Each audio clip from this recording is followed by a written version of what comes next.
Es que esta vez Claro que a no, tutiplén. que no nos pase la de la otra, que menuda liada, ¿eh? Nada, Gran programa doble. que Antonio hoy tiene que salir cortando. Y te O sea, falta. Hoy es como un vampiro, se va con el... Sí, antes de la puesta del Ante la sol. puesta del sol, no sé a qué me recuerda. En el Cine Rialto Maracaibo. Pero tú has calculado la hora que He tienes calculado, que ir. sí, a las 7, sí, la verdad es que a las 7 es la hora límite. Un podcast de David Fuentescoso, Antonio Guarnet y Luis Antonio López Velda. Vale, pues entonces 1 hora de Tom Cruise, 1 hora del otro. Una hora, de hecho eran 12 minutos por película más o menos de Tom Cruise, Ajá. ¿no? Más o menos. Edición y producción, Flavia Bernardes Rodríguez. Yo tengo que Pero decir que me ha muchos. sorprendido el programa que habéis propuesto, porque Ha había propuesto algunas... David, ¿eh? A mí no Se me han lío. propuesto. No, pero pues como siempre David acierta, porque había algunas que las tenía pendientes de toda la vida, que las he dejado pasar por circunstancias y me las he encontrado ahora y ha sido una grata sorpresa. Algunas más que otras, luego lo comentaremos. Sí, bueno, claro, las cuestiones siempre de causar sorpresa. Sí, sí. Es que hemos hecho como un doble trabajo al revés, o menos de doble trabajo para poder ¿Está grabando, Antonio? compaginar. Está grabando, Sí, está bueno, los grabando. números avanzan, A ¿no? ver, sí, Sí, aparecen las rayitas Los números subiendo y avanzan, bajando. perfecto. Claro. Muy bien, muy bien. Sí, Entonces había que hablar de Tom Cruise. sí. Pues Y sí, de la ¿por qué había constelación. que hablar de Tom Cruise, David? Pues porque teníamos, como lo habíamos repasado para una charla. O pues sea, que ya has hecho de- reciclaje. Claro, hemos hecho Reciclate. reciclaje, claro. Sí, no, pero bueno, ¿y por qué hicimos esa charla? De Tom Cruise y no de otro. Porque este año le dan el Oscar. Bueno, ya se lo han Exactamente, dado. Oscar honorífico. Eso es una de las cosas que tendrían que corregir otra vez la academia. Tenían que entregar el premio honorífico en la propia ceremonia. Sobre todo si es a Tom Cruise. Si es Sí, a un bueno. contador de sonido Claro. que no conoce nadie, lo Sí, podemos sí. entender, desgraciadamente, Se lo- porque no tiene Se lo entregan audiencia. durante las pausas, durante Sí. los anuncios, ¿no? Claro. Como hacen en algunos Pero programas. normalmente el premio de honoríficos habitualmente son personas importantes. Sí, que pero, hay no, veces pero no tan excepciones. importantes como Tom Cruise. Claro. Hombre, O sea, claro. no digo importantes, famosas o conocidas. Esto da para otro debate y al hilo de las nominaciones, que ya adelanto del tema que hablaremos luego Sí. en otra parte del programa. No, en otro programa. En otro Vamos a programa, hacer dos piezas directamente. diferentes. La relevancia o no de los Oscars en el año 2026. Un poco... Pues eso lo dejamos para Lo para dejamos, después. pero sí, sí. Pero me lo apunto, me lo apunto. Claro, apúntalo bien, ¿eh? Ujú. Bueno, Tom Cruise. ¿Tiene datos de sobre él o no? No, esta vez ni siquiera lo he mirado de Tom Cruise, ¿no? Está cada No, vez o sea, más perezoso. Sí, estoy Es más verdad. perezoso, ¿no? ¿Cuándo Mira su nació Tom biografía. Cruise? Yo veo a David que Sí. viene siempre con su libretita. Sí, con pero sus notas. es para apuntar. Pero más no que me para- lleva la lista de la compra, no Claro. lleva nada más. Bueno, no te y creas. No. entiendo que también tendrá cosas para comentar de las películas, Sí. ya para ir al grano, no para Sí. divagar sobre la figura de Tom Cruise, que a estas alturas, quien no conoce a Tom Cruise, es uno de los actores más famosos de Hollywood. Lo comentamos un poco de pasada en algún programa, una de las pocas estrellas que se puede interpretar como unas estrellas del Star System de Hollywood, tal como se entendía al principio de los orígenes de la industria, y una figura clave gracias a la cual pues ha seguido apostando por el cine en pantalla grande, por impulsar la industria, por apostar por el cine como espectáculo, que tuvo sus resultados cuando hizo Top Gun Maverick, Ujú. que llevó un montón al cine, una secuela que llegó pues, casi 40 años después con respecto a la primera película, y bueno, pues eso, pues luchando por llevar a la gente al cine y porque las salas de cine fueran el último campo de batalla un poco de la industria cultural cinematográfica. Y hay que decir una cosa además, en su favor o en su contra, dependiendo de cada uno. Ha conseguido seguir siendo estrella y llevar mucho público al cine. Yo creo que Antonio ya sabe por dónde voy. Sin hacer ninguna película de superhéroes. Por ejemplo, sí. Aunque se rumoreó que iba a ser Tony Stark Ujú. cuando la primera película de Iron Man, porque ya en los cómics de Marvel algunos dibujantes se inspiraron Le pega. en Tom Cruise para un joven Tony Stark para Ujú. llevar la armadura, pero al final no fue así. De hecho, recomiendo que le echéis un vistazo al cómic Iron Man Extremis, que sirvió de base para el guión de Iron Man 3, Ujú. donde el dibujante Adi Granoff pues dibuja a Tony Stark efectivamente como Tom Cruise. Una Ujú. curiosidad. Hombre, la vis cómica no la tiene igual que nuestro amigo Tony Que Jr. Robert, que Claro, Robert le Downey. faltaría- Hombre, yo creo que sí, Robert más, Downey es mejor actor. Claro, y eso se No sé si nota. estáis de acuerdo. Y no sé si en los cómics está el puntazo de que es más Yo- irónico, más sarcástico. Yo más, ¿no? sí te lo voy a discutir, Luis, porque porque en las películas que vamos a comentar hemos visto la cantidad de registros que tiene Tom Cruise y yo creo que en el momento adecuado y con las circunstancias adecuadas, pues como digo siempre en Blue Sky en Twitter, teniendo en cuenta que hay una Tierra 2 y que en esa Tierra 2 Tom Cruise ha hecho Iron Man, Tom Cruise ahora es el equivalente a Robert Downey Jr. con respecto al MCU, al Marvel Cinematic Universe. No te lo voy a discutir, porque viendo estas 5 películas, la verdad es que he visto otro Tom Cruise, ¿no? Viéndolo, Tom Cruise. ¿Cómo es? ¿Tom Cruise? ¿Tom Cruise? Tom Cruise, en realidad. Tom Cruise. Tom Cruise. He visto otro Tom Cruise porque la verdad es que es cierto que para mí la pega que tiene es que tiene una serie de tics propios de él, pero qué gran estrella no lo tiene. Incluso ves a Paul Newman y a Nicholson y también los tienen. Pero sí que he visto una variedad de registros en sus interpretaciones, ¿no? Por ejemplo, hablaremos de una película en la que creo que cuando él desaparece de la peli baja mucho. Ya me imagino que sabéis a cuál me refiero, ¿no? Filmax presenta... Pero bueno, David ha elegido 5 películas y sin nombrarlas de momento, dirnos por qué... ¿Qué te ha llevado a esa selección? Porque su filmografía es muy larga y muy variada. Entonces, ¿por qué esas 5 películas? Hay que decir, perdona, David, también hemos descartado alguna porque ya habíamos hablado de ellas en otros programas. Aunque tipo Algunos hombres buenos. Algunos hombres buenos, sí. Hombre, es que esa es una de las más representativas también del cambio que realizó para su carrera, Algunos hombres buenos. No, lo que es más de estilo de décadas. Si te fijas más o menos, he elegido una del 80, otra del 90, otra ¿no? del 2000 y espacia más o menos en el tiempo y también distintos tipos de interpretación, distinto tipo de papel. Yo creo que también me he basado. Luego alguna que quería recuperar, es cierto que también aprovechamos el programa que tenemos para aprovechar. Es la idea. Yo exactamente una de ellas que ya diremos cuál es, ya os diré cuando llegue el momento. Hacía muchísimo tiempo que no la veía y yo creo que incluso solo la he visto, hay un par de películas que solo la había visto en cine, que no la había recuperado en vídeo. Y entonces siempre es interesante acercarse otra vez y contrastar el recuerdo que tienes cuando la habías visto en un primer momento y cómo ha variado el paso del tiempo. Pasa si quieres con la primera del 80, claro. ¿no? De los trailers. Antes que empiece, yo iba a mencionar que la selección me ha parecido muy interesante, David, porque creo que son momentos clave en la filmografía del actor y son un poco si analizamos en perspectiva toda la carrera, los puntos de inflexión podrían coincidir en el tiempo con estas películas, con lo cual yo creo que también tiene un valor desde el punto de vista para analizar con cierta perspectiva la evolución del actor, porque yo creo que estas películas que vamos a comentar son claves. Bueno, y si queréis prensa rosa, ya que has dicho algo de fuera al margen de... Por cierto, no sabía que era neoyorquino, lo acabo de ver.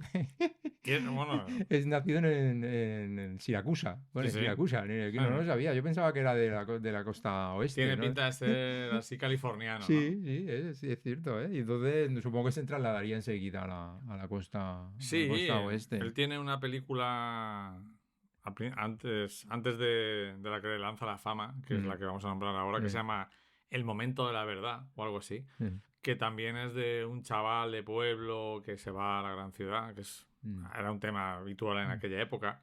También lo hacen Cocktail, también lo hace Michael J. Fox. Pero Siracusa está relativamente lejos de Nueva York. Yo es que soy un analfabeto ¿De la ciudad, dices? Sí, de la propia ciudad de Nueva York. Sí. Pues no tengo ni idea. No sé dónde está Siracusa. Sé que la capital es Albany, la capital del estado de Nueva York, porque eso normalmente no suele ser la más grande, no hacen mucho eso. Tampoco Los Ángeles es la capital de California, es Sacramento, incluso en Texas la capital no es Dallas, sino que es Austin, ¿no?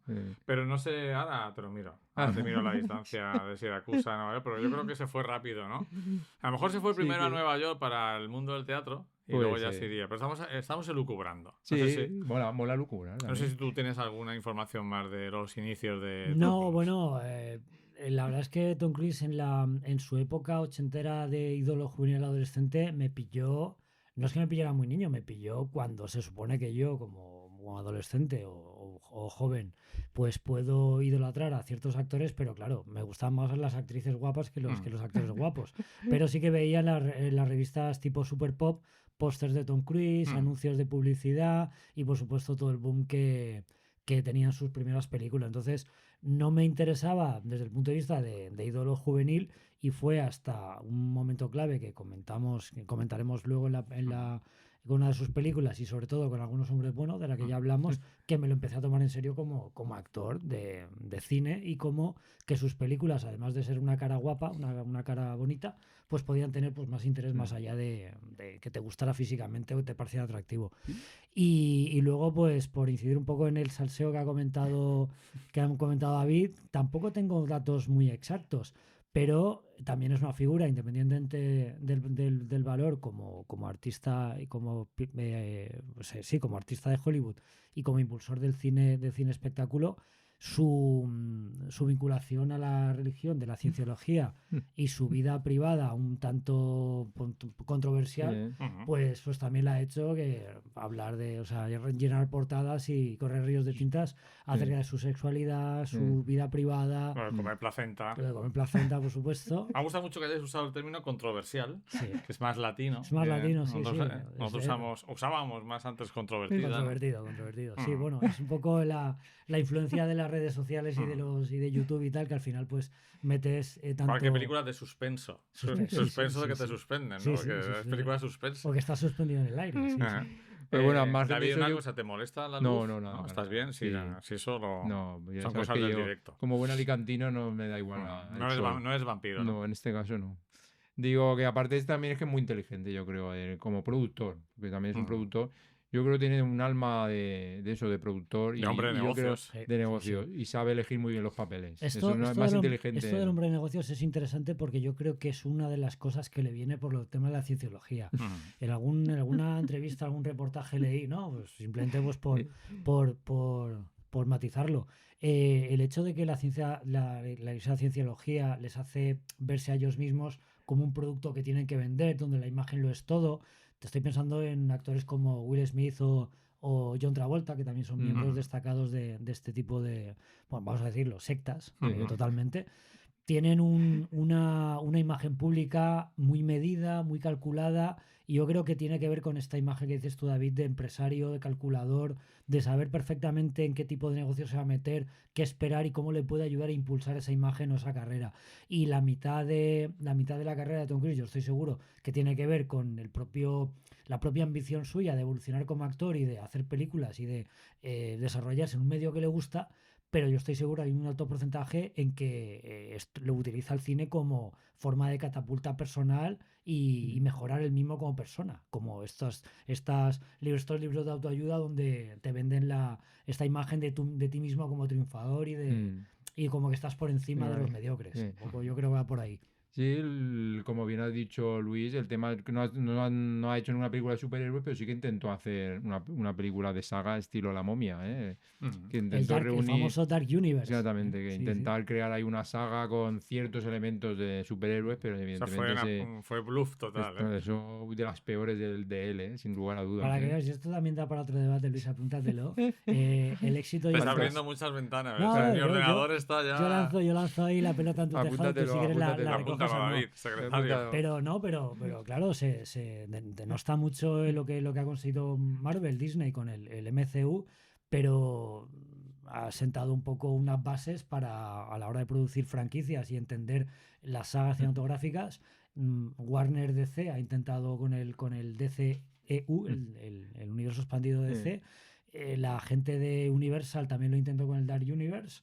Y a todos han fracasado. Entonces, claro, ¿por qué Marvel sí y el resto de imitadores no? O sea, ¿qué es lo que hace triunfar o fracasar a una franquicia o una idea de franquicia a largo plazo? Pero bueno, eso es otro tema de debate que lo podemos tener para una charla. Casi como anécdota personal, en Nueva York estaba alojado cerca de una de las sedes de la cienciología en Nueva York. Y estuve muy tentado de entrar, porque te animaban a entrar. Digo, no sé si cuando salga de aquí me habrán cambiado el cerebro. Pero al final decidí no entrar. ¿No te repartieron una octavilla, un folleto? Sí, no, estaban ahí en la puerta y eran gente muy amable, muy simpática, lo cual era todavía más inquietante.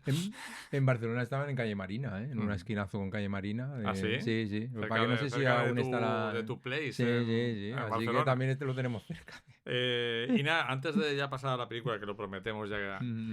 Hay cosas que han mejorado, ¿no? Hay cosas que están peor, pero hay cosas que han mejorado. Es cuando yo iba de adolescente a ver una película de Tom Cruise o de Rob Lowe, que estaban a la misma altura en su momento, yo casi diría que Rob Lowe tenía más fans. Sí.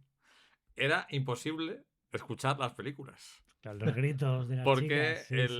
Lo que estaba de moda en aquel momento era cada vez que aparecía en pantalla ponerse a gritar.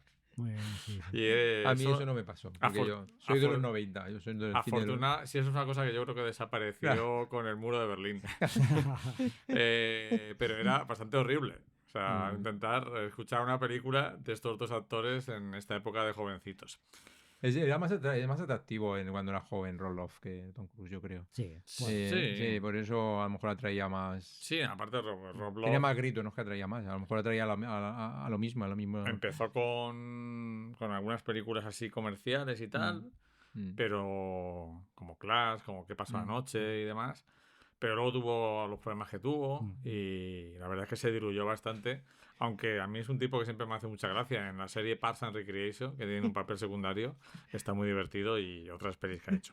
Bueno, pues pasamos a la primera película ya. Sí. Risky Business. Ahí, de 1983, El director es un tal Paul Brickman, ¿no? Que también firma el guión. Y es una película que había visto poco, ¿eh? Tengo que reconocer que no es, como he dicho, no es de mi época. Y para poner levemente el argumento, es un chaval, ¿no? Que es el típico chico perfecto, suponemos. De los suburbios de Chicago. Exactamente, muy perfecto, que los padres es hijo único, confían plenamente en él. Se van los padres un fin de semana de escapada romántica, de fin de semana. Y él opta al final, más bien por las circunstancias, no es que se lo plantee él, sino es un tío serio que no quiere. Claro, se va arrastrado por las circunstancias, sobre todo por el tema del sexo, ¿no? Él quiere tener sexo y entonces todo lo que conlleva el tema de intentar eso, que estar con una mujer, pues le lleva a todas esas peripecias que va a sufrir el personaje y todos sus amigos y amigas que circulan por el metraje de la película. Es interesante la forma que tiene el cineasta de empezar la película, que es un flashback, ¿no? Si da sensación, porque casi es un primer plano que no se sabe dónde está Tom Cruise. Luego en la parte final puedes pensar que es el momento del jardín, que tiene las gafas de sol él. Y luego la utilización como un tipo de ensoñación, ¿no? Él directamente ya sí que mete un sueño. Dice, yo tengo un sueño de una chica que está en mi... No sé si es, creo que sí que es su propio casa. No, su es propia... la casa. Es la casa de la vecina. Bueno, pues la casa de la vecina. Y entonces pues hay un sueño erótico festivo ahí. Y eso es lo que a mí ya me descentra la película. Una vez que empiezas así, no sabes ya por dónde va a ir la película. Te descentra a la vez que también te produce esa curiosidad de que son el tipo de películas que sí que te va interesando y no aburren por eso, porque ¿qué puede suceder? Puede suceder cualquier cosa en este tipo de filme. Es cierto también que en un momento dado, cuando contratan a una prostituta por teléfono, vuelve a haber otra forma de presentar las imágenes a través de otro tipo, presumiblemente ensoñación, que él se queda durmiendo, y justo cuando él se queda durmiendo parece que tocan a la puerta después de pasar muchas horas, porque quedan reflejados en el reloj. Y entonces te quedas colocado, no sabes si es todo un sueño. Podría haber hecho como Los Serrano, ¿no? Al final, es todo un sueño. Y en definitiva, distraída sí, pero yo creo que son películas que han envejecido relativamente mal. Yo creo que han envejecido bastante mal por eso, por todo lo que conlleva la visión de la juventud en aquel momento, que a lo mejor sí que sociológicamente sí que refleja mucho en aquel momento que todos estábamos salidos, ¿no? En todos los sentidos, sí. No, yo creo que la gente era más consciente de que estaba saliendo. Claro. Y entonces, porque tiene otra película que también hablamos en la charla de Tom Cruise, que era una que se querían perder la virginidad pasando la frontera a Tijuana. Ir a perderlo y perderse. Eso también, menudo titulito en España, ¿no? Y eso, y lo que sí que está muy bien rodada. Es cierto que esos años, en los 80, ya hemos comentado, siempre lo comentaremos y no nos cansaremos de decirlo, que los 70 y los 80, en plan de fotografía, yo creo que como fotografía natural, realista, muy bien mezclado con el tono de espectáculo. Es decir, sabían que tenían que hacer una fotografía excelente, pero sabiendo que estaba subordinado a la película, en este caso de una película juvenil. Y luego lo que sí está muy bien también es todas las actrices y actores que salen en el reparto, que luego se han ido derivando unos en televisión, otros desaparecidos, está otros... llena de caras conocidas. Sí, la película, sí. luego si queréis lo vais diciendo. Y en esta época supuestamente tenía una relación la otra protagonista, que ahora sí que Rebecca Mornay. tenía una relación con Tom Cruise. De las muchas que ha tenido Tom Cruise, supuestamente. Bueno, yo discrepo un poco con David. Entiendo lo que comentas, pero por un lado me parece que está realizada en un momento decisivo de la industria de Hollywood, que a mí me fascina, que es esos primeros 80, porque hay películas de esa época que son claramente setenteras y otras son claramente ochenteras. Y si me dijeran, dime, o sea, solo puedo ver una película que represente los 80, una sería Risky Business. Bueno, sí. Para mí lo representa totalmente, no solo la época, sino el cine de la época. Hay muchos tipos de cine de los 80. Y creo que dentro del género juvenil, deseo sexual y demás, creo que es de las mejores, con diferencia. Al menos que lo trata con más sensibilidad o respeto. A mí me ha sorprendido. Yo no había visto Risky Business hasta ayer. Y me ha sorprendido gratamente. Como decía antes, para mí es una película fundamental de mi educación sentimental. Ya digo, quizá por edad. Pues yo tenía en 84, tenía pues 8 años. Entonces no la iba a ver al cine, obviamente. Y luego de adolescente, pues ya digo, a lo mejor ese prejuicio de despreciar un poco o no tomarme en serio al Tom Cruise cara bonita, pues sus películas no me interesaban. Quizá con Top Gun y posteriores pues ya me enganché a otro tipo de cine, más espectáculo. Pero claro, ahora ya en la edad adulta, con perspectiva y viendo el tratamiento que tiene del despertar sexual, bueno, despertar sexual no sabría si decir si Tom Cruise en la película es virgen o no, pero es un chaval que está perdido. Se nota que está perdido y que, como ha dicho David al principio, pierde el control de la situación y tiene que intentar solucionarlo y se va metiendo en más líos, intentando... Pero cómo está tratado el tema, lo trata con una sensibilidad y un respeto tanto a la... O sea, no es una comedia gamberra como otras de la época. No es Porky's. No es Porky's, obviamente. Ni tampoco hay bromas escatológicas, ni tampoco hacen demasiado hincapié en enseñar tetas. Para la época es elegante. Es elegante, sí. Que la película es quizá fotografía también. Y como diría Gonzalo, distinguida para el género al que pertenece. Esas escenas oníricas, ese tratamiento realista de la fotografía, la película en ningún momento, o sea, trasciende una imagen de espectáculo palomitero, de disfrute, de olvidar, y no, simplemente es una historia bastante personal, bastante intimista, diría, y Tom Cruise está un poco pues despertando, madurando a estas circunstancias. Y una cosa que me ha gustado es, comparándola con otra película de la época, como podía ser Ferris Bueller, la de Todo en un día, y estas comedias adolescentes de John Hughes, que no tenían un componente gamberro, sino que tenían cierta sensibilidad, cierta madurez o cierta forma de representar la adolescencia como más seria, más intensa, si me permitís. Y yo creo que esta película lo recoge perfectamente. Entonces, esa sensibilidad, ese tratamiento de la adolescencia me ha gustado porque la he visto bastante honesta en ese aspecto. Y me ha hecho conectar mucho más con el personaje, aunque pues efectivamente hay situaciones un poco que se les va de las manos y que ya caen un poco en lo inverosímil. Incidiendo un poco en lo que comentábamos, por un lado creo que es una película distinguida en todos sus aspectos de producción. Además creo que muestra muy bien esa sensación de quedarte seguramente por primera vez solo en casa con una edad ya que no eres un niño, ¿no? Que la quieres liar.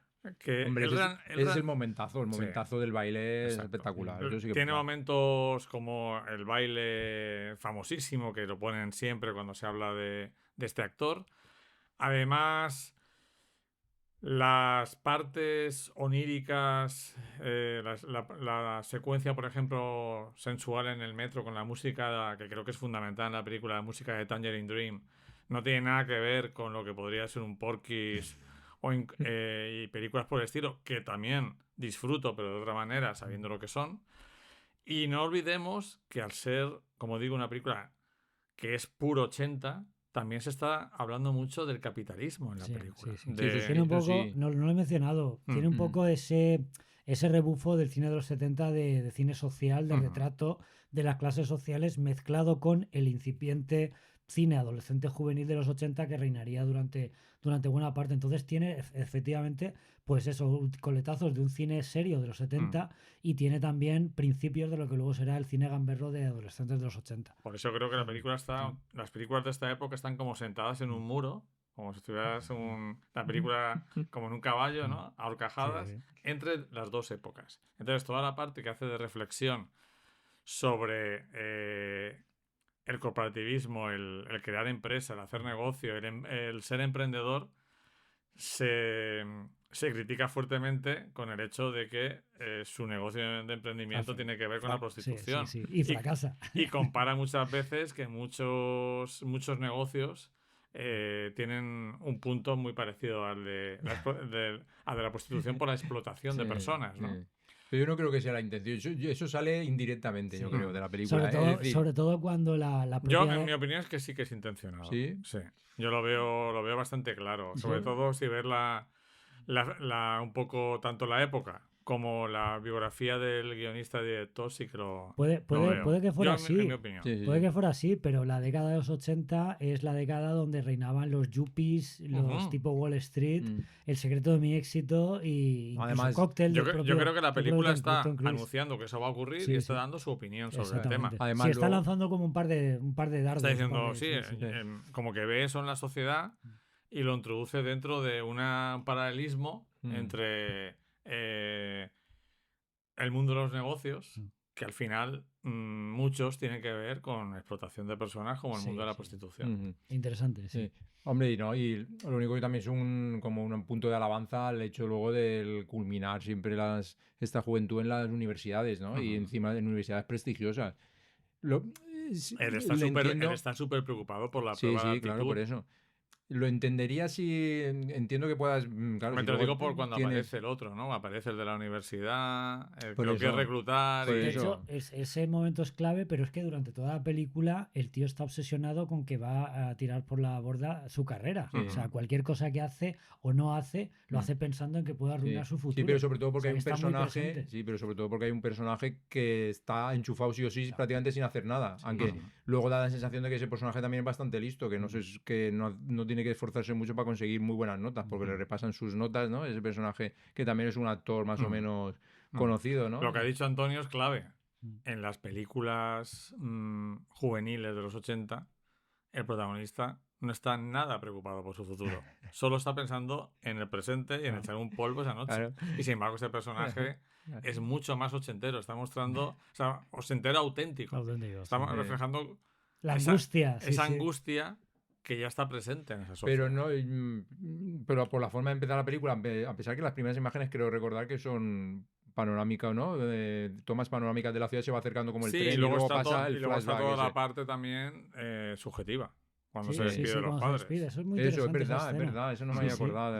Cuanto más te hablemos de ella, más te va a gustar. No, sí me gusta, la película me gusta, pero que yo creo que todos esos aciertos, aunque si tú tienes más ficha al guionista y al que es guionista y director, lo consigue de forma indirecta, porque no puedes empezar como si fuera un sueño y con un flashback si lo que quieres contar es esa medio crítica o crítica entera que yo creo que la película lo que está hablando de las contradicciones de la época. Al final, o sea, entre lo que estáis diciendo uno y otro, la película puede funcionar como una fábula, como un cuento con moraleja, ¿no? Es un cuento con moraleja, además con moraleja y con consejo. Hay un momento, una frase que un amigo siempre me decía cuando estábamos así indecisos. La frase que le dice el amigo dice: llega un momento en la vida que un hombre tiene que decir, pero qué coño, ¿no? Luego que al final lo dice el padre, ¿no? Sí, pero lo dice sin la palabra, sin el coño. Porque es un señor. Es un señor. Y ahí se está mostrando también, en cierto modo, la hipocresía de una clase, de la clase a la que pertenece, ¿no? Diviértete, pero tal, o sea, pero no son las contradicciones. Sería como un gente corriente en blanco medio. Bueno, y sale Joan Pantoliano, ¿no? Que por cierto sale muy desconocido, como se nota, claro. Ese es el proxeneta, ¿no? Sí, No, en 1999 es Matrix, ¿no? Y sale totalmente, no parece el mismo actor, como sale en 10 años, sí que es verdad que es más de 10 años, pero cambia bastante físicamente. Y hay que decir que aunque de una manera que hoy es muy incómoda, es de las primeras películas comerciales donde aparece un personaje transexual. Sí. Eso es una de las cosas que quizá ha envejecido peor, por eso Pero que aparezca pero aparece, sí, ya sí, es sí, un sí, logro sí. para la época. Claro, Luego ya Sí, lo que aparece pasa, como aparece. claro, y luego dice el mismo, el personaje transexual, dice como que no estoy en el barrio adecuado, ¿no? Sí. Dice, Además es que es negro. Eso me gustó, eso me Claro, pareció interesante dice- porque el personaje es consciente de que los deseos sexuales o los intereses que tiene el chaval no son los que él pensaba que eran. Y por eso le da el teléfono de Lana, del personaje de sí, Rebeca de Mornay. sí. Que por cierto, entiendo el revuelo que hubo porque se habla mucho de Tom Cruise y tal, pero guapísima, increíble, sex symbol, vamos. Representa de un manual. poco el mito sexual mito, de esa sí, sí, época sí. y la película, además, las películas de Porky tenían así como mucho punto zafio, pero aquí el sexo era como más auténtico y despertó cierta polémica por ser una película juvenil con esas escenas de sexo que son más auténticas, porque cuando son tan zafias es como Sí, la violencia de sí, Tarantino. Más que más auténtica, lo que dices tú, están rodadas con elegancia, Sí, con sí, sí. música, Sí, que no de tono de elegancia. son más parecidas a lo que podría ser que la zafiedad de Porky's, que le pasa un poco como a la violencia de Tarantino, no te la puedes tomar en serio. Claro. Sin embargo, estas escenas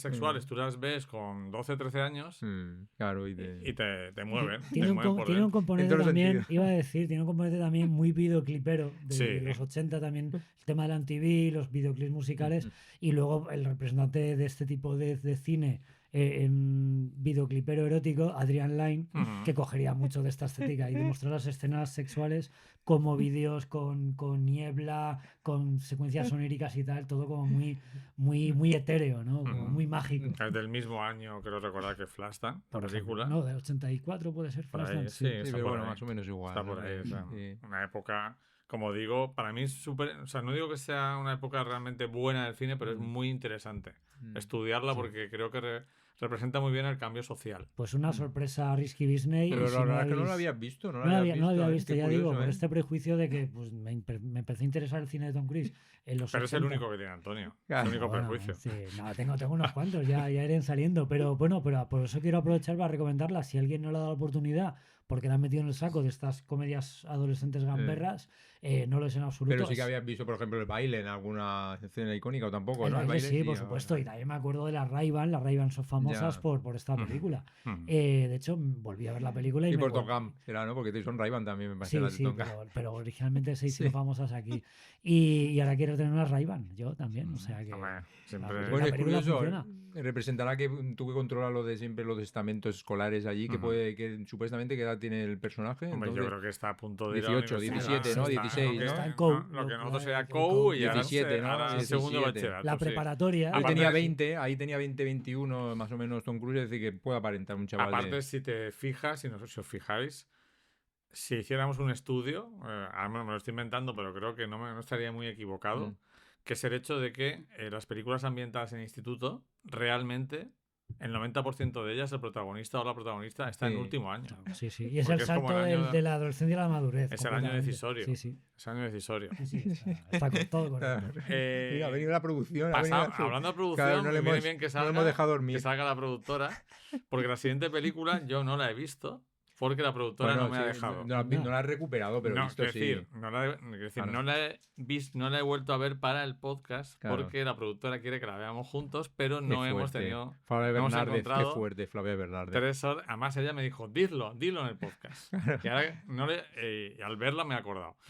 Que es Magnolia. Entonces yo hablaré con mi recuerdo. Que además mi recuerdo también es con quién la vi lo que No me pasa. hagáis spoiler, que después edito el podcast. No te hagamos, no Adiós, hacemos spoiler. eso es no. difícil, ¿eh? Pero bueno, podemos Bueno. decirte que fue una producción de que es de Paul- Paul Thomas Anderson. Y- Del Paul Anderson malo. Y ahí estamos con Antonio, que yo no tengo Blue Sky, pero me han ido chivando, que ha estado teniendo todo un proceso. Ha sido como un parto casi Sí, ver sí. Magnolia. Nada, yo no. Pero- Y bueno, Pero a ti te gusta una batalla tras otra. No, no la he visto todavía. Bueno, claro que no la has todavía. visto, pues entonces no la Yo veas, porque no te va a peli- gustar la tampoco. única película que había visto de Paul Thomas Anderson era que la fui a ver al cine, me gustó muchísimo. La única, dice, Pozos de ambición. Y es un Hostia, director. pues esa es dura, ¿eh? Es altura, pero me gustó. Pozo de Ambición está a la altura de Master en dureza. Pero quizá porque tiene una estructura más formal y la toleré más. A mí cuando se pone este hombre experimental me da muchísima pereza. Pero como Y experimental. lo puse en Blue Sky. Película de episodios hay desde... Digo, me queda 1 hora de Magnolia y me quiero morir. Llevo 2 horas y esto es Vidas Cruzadas mal. Antonio, yo te respeto, pero yo creo que has comprado un discurso que es muy de la derecha. En realidad, no, déjame que te diga cuál es el discurso. Que es que lo que no es estándar es pedante. No estoy de acuerdo. A ver, yo soy fan de Robert Altman y Vidas Cruzadas me gustó muchísimo. Pero más clásico, Robert Altman. Sí, incluso podemos mencionar también Gran Cañón de Kasdan, otro estilo más clásica todavía. Pero bueno. No estoy a hablando, mí me gusta el cine clásico. No estoy hablando tanto de ser más clásico o menos, sino que... Los prejuicios con el director. Me refiero a él tildar muchas cosas de pedante. Bueno, sí, a ver. Y, o sea, que no es tu caso, pero yo he conocido personas que es lo que no entiendo o no me gusta es pedante. No. O sea, marcarlo en el yo. No va por ahí. Pero lo chulo es que da para debate y yo lanzo un poco mi opinión. Sí. A mí Paul Thomas Anderson es un director con el que pues, no estoy muy interesado en sus historias, bien por la forma de contar sus historias o bien porque duran 3 horas. En este caso ha sido un poco de las dos. Yo estaba viendo la película y tenía unos actores de primera, unas actuaciones impecables, espectaculares, no hay ninguno solo que esté mal, eso me gustó muchísimo, pero la experiencia se me hizo excesiva. Entonces yo estoy seguro de que la misma historia la podía haber contado con un poquito más de humildad, con un poquito más de contención y hubiera seguido funcionando perfectamente. Pero 3 horas dando vueltas sobre los personajes y recalcando y reincidiendo, pues se me hizo un poco excesivo. Entonces ya se me hizo ya un poco antipática tanto la experiencia como el director, ya avivando todavía los prejuicios que ya tenía. Pero ya digo, o sea, es una película que gustándome y entendiéndome y entendiendo lo que quiere mostrar y lo que quiere contar, yo creo que cruzó una línea que me perdió en algún momento. Yo lo entiendo y lo respeto. Yo simplemente, además, no personalizo en ti, pero sí que creo que una de las causas de todo lo que estamos viviendo como en 2026, esta época para mí terrorífica en muchos aspectos, viene por esa idea de igualar por abajo, de igualarlo todo por abajo. Sí. O sea, el otro día hablaba con Flavia, que habló con unas personas y yo hablo con otras personas y nos dicen, ¿qué cultos sois? Y ni Flavia ni yo somos cultos. No somos cultos en comparación con las personas cultas que yo he conocido. Ya es que ahora si lees eres culto. Si sabes de algo eres culto. Si no sabes de algo que no sea el fútbol y tal, y eso es como muy triste. Sí. Y creo que pero los gustos son independientes, o sea, los gustos son impepinables, pero creo que hay que apoyar a los artistas que no repiten lo mismo una y otra vez. Por supuesto, eso que estoy completamente de acuerdo, y ahí sí que reivindico pues autores pues más experimentales, autores que tienen su sello personal. Pero una cosa no quita la otra. Yo puedo respetar a un cineasta como Paul Thomas Anderson, pero puedo entender que su película me parece excesiva y excesivamente artificial en algunos momentos. Por eso digo que aparte que no la tengo fresca, pero sí tengo el recuerdo de con quién vi la película. La vi en Murcia, además. La vi con mi pareja de aquel entonces, que ella quería verla porque la película pues tenía en su momento mucho predicamento. Estaba Tom Cruise, que también era un giro, como habéis hablado. La película acaba con una plaga bíblica, si no recuerdo mal. Y a ella le explotó la cabeza a mi chica y dijo, ¿esto qué mierda es, no? Yo salí un poco desconcertado. A mí la película recuerdo que me gustó bastante, pero sí que es cierto que puede desconcertar mucho. Yo a Paul Thomas Anderson le agradezco, por ejemplo, la experiencia que yo viví cuando vi Boogie Nights. Yo nunca había visto una película como Boogie Nights. Seguramente la habrá, pero cuando la vi, que empezaba ya sin créditos directamente, y eran como meterte en un ambiente, en un grupo de personas son experiencias inmersivas, ¿no? Que el cine no las tenía tanto. Las películas eran como más convencionales, como más sota, caballo y rey y tal. Y que, por ejemplo, el otro día me puse a ver una película que no sé si recordéis, no tiene nada que ver, pero creo que me va a servir para Oscar quita las manos, aquella de Sí, Silvestre Stallone. sí, ostras, que era bastante malota. Era bastante malota, pero Sí. tenemos a un amigo en común, Marco, que le ha dado 4 estrellas en Letterboxd. Y yo la estaba viendo y más allá de que me pareciera buena o mala, era diciendo, esto no me interesa nada, de nada. Las películas de confusión de identidades y de maletines, era como decir, esto cuando tenía 10 años Claro. y las veía con mi madre en un programa doble en el Casablanca, que era muy de Luis de Funes, Sí. vale, pero con 54, estoy a punto de cumplir, maletines intercambiados, no me dicen nada. Y Enredo, sí. Magnolia me dice, porque habla, como decíamos en el podcast que hacíamos, que espero recuperar con la productora, con Flavia, hablan de las profundidades del alma humana, no de maletines que se intercambian y de que pienso que eres mi hija, pero resulta que pienso que estás enamorado de mi hija, pero resulta que es otra, porque nos hemos confundido, decía. En realidad la No película... me interesa nada esto, y sin embargo Magnolia... La película sí que tiene, pues eso, va siguiendo, son historias cruzadas, como hemos mencionado, que va siguiendo, y al fin y al cabo son personajes humanos que están rotos, mezquinos, están al límite. Alguno intenta hacer un poco el bien o intenta ser una persona decente, las circunstancias no le permiten, y esto sí que me interesaba. Esto sí que me interesaba, pero ya digo... Pensaba más a lo mejor el fondo que la forma. Efectivamente, completamente. La comparo mucho con Vidas Cruzadas porque sí que era una película coral donde las historias iban intercruzando. De 3 horas, además. De 3 horas también, efectivamente. Pero que la historia de uno a lo mejor te interesaba más o menos, la historia de otro no te interesaba, pero como se cruzaba y tal, reactivaba tu interés. Y esta, claro, yo creo que las historias eran tan intensas y tan densas que daba para hacer una película de hora y media con cada trama por separado, en lugar de una película... O una miniserie, ¿no? Exactamente. En lugar de una película de 3 horas con la densidad de cada historia que llega un momento que llega a agotar mentalmente. Yo estaba, ya digo... Exhausto totalmente. Aunque eso no quita para que le reconozcan sus méritos, por supuesto, pero quizás yo no conecté con la narrativa que tiene este director. Vamos a ver qué cuenta David, que no... Vidas Cruzadas, yo hace mucho también que lo he visto, además es una película que igual que me pasó con Magnolia, solo la he visto, lo que comenté al principio, solo la he visto 2-3 veces como mucho, hacía muchísimo tiempo que no la veía. Las películas largas nos cuesta más repetirlas. Claro. Vidas Cruzadas, lo que recuerdo es que no todos los personajes en principio eran tan perversos como estos, ¿no? Entonces, claro, hacer una película... Era más cotidiana, además. Sí, claro, por eso. Más costumbrista. Claro. Más John Cassavetes, entiendo que John Cassavetes también profundizaba en el alma humana, como habéis dicho, ¿no? tan sí, acertadamente. Perdona, Vidas Cruzadas estaba basada en relatos de Raymond Carver, que eran... Claro, ya tiene... Y aquí, en cambio, él se ha inventado. En principio, él se ha inventado. Evidentemente tendrá sus relaciones con lo que haya leído él, con sus referencias literarias, pero él se ha inventado el guión, es un guión original.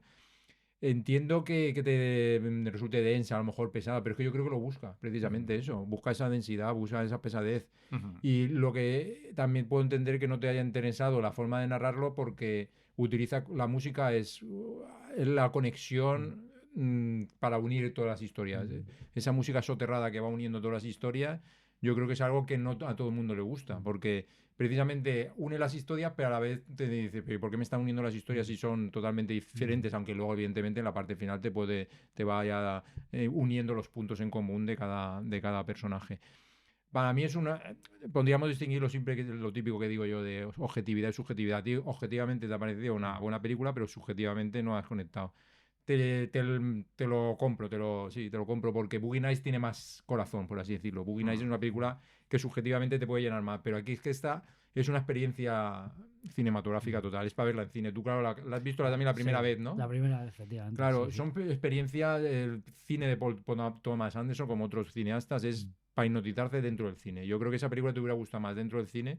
Igual que una batalla tras otra, que si la vas a recuperar, no la puedes recuperar en cine, te va a pasar lo mismo. Yo creo que no te va a atrapar porque son experiencias cinematográficas. Tengo más interés en una batalla tras otra por la historia. Por la historia. La historia a priori me interesa más. Sí, pero los personajes, lo que pasa es que aquí tiene una batalla tras otra, tiene más comedia, y aquí, claro, tiene cero comedia. En Magnolia, excepto la parte final, lo de los temas bíblicos, que te lo puedes... Y un personaje que es el de William H. Macy, ¿no? William H. Macy. Que es el que más comedia puede tener dentro de que su personaje es también... ¿Podríamos hablar del personaje de Tom Cruise? Sí, Ah, no, sí, vamos, es verdad, vamos es verdad. enseguida. Así cerramos con esto que estamos comentando de Paul Thomas Anderson en general. Truffaut lo decía, hay películas que te acarician y otras que te golpean. Y no necesariamente te tienen que golpear porque sea muy duro lo que cuenta, sino por la forma, ¿no? Paul Thomas Anderson en esta película quiere hacerla así y quiere que te resulte una experiencia dolorosa, ¿de acuerdo? Dolorosa, gravosa, jodida de superar, ¿no? Es cierto que hay otras películas de Paul Thomas Anderson que, igual que esta, son experiencias inmersivas para ver en cine, pero yo creo que esta es la más dura de todas sus películas. Porque Boogie Nights es mucho más divertida con todo el mundo del porno y demás. Una batalla tras otra tiene un ritmazo increíble. Quizás se acercaría más a The Master, que es más dura. Pero lo que tú comentas, actualmente hay en cartel una película que va a los Oscars que creo que le pasa un poco lo mismo. Marty Supreme es una película para ver en cine. Ya no solo... Y de hecho, como tú decías, tiene muchos primeros planos, pero también tiene una gran ambientación. Pero son películas para ver en cine y que no te moleste a nadie también. Pero si consigues eso, que si vas en VO es más fácil conseguirlo, la experiencia no tiene nada que ver. Y ya... Tom Cruise. No, pues eso, que estábamos hablando mucho de la película, de historias corales y tal, pero al final respetar la polla. El nexo, sí, respetar la polla. Tom Cruise hace un papelón, hace un papelón. Aquí está un poco, yo creo que en su cenit de la carrera ya tiene este estatus de estrella y se atreve con un personaje, yo creo que muy valiente, muy arriesgado, pero con el que también he tenido ciertos problemas porque, claro, al no ver la película a su momento... y quedarme un poco al margen de todo este diálogo, del monólogo de adorar la polla y...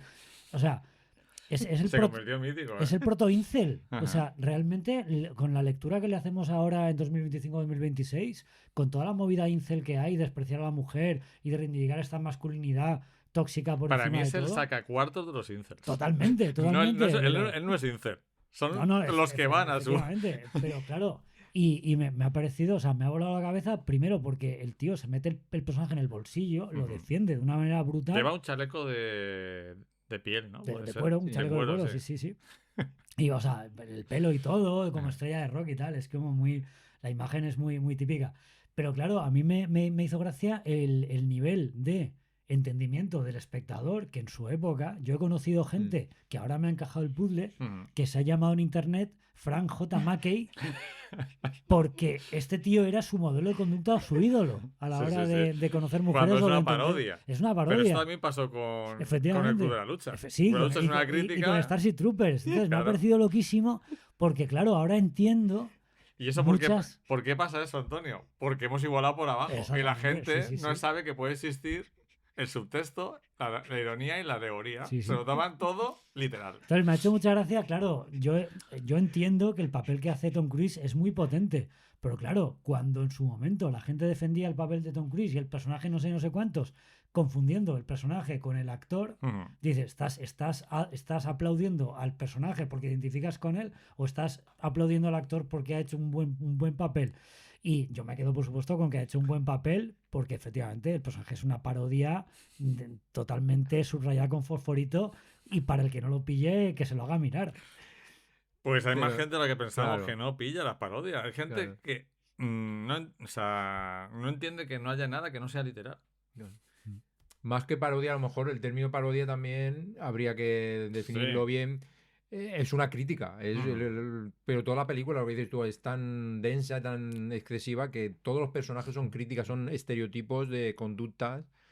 Tanto el personaje del policía, que es quizás el más bueno, entre comillas, sigue siendo también sigue siendo una parodia, también podríamos decir, del buenismo, del concepto de policía, exactamente. Es que la película es eso, que consiste en eso. Estoy de acuerdo contigo que Tom Cruise hace un papelón, pero en el momento dramático final lo hace bien, simplemente. No es de forma... Está mucho mejor y que es más difícil quizá de hacer.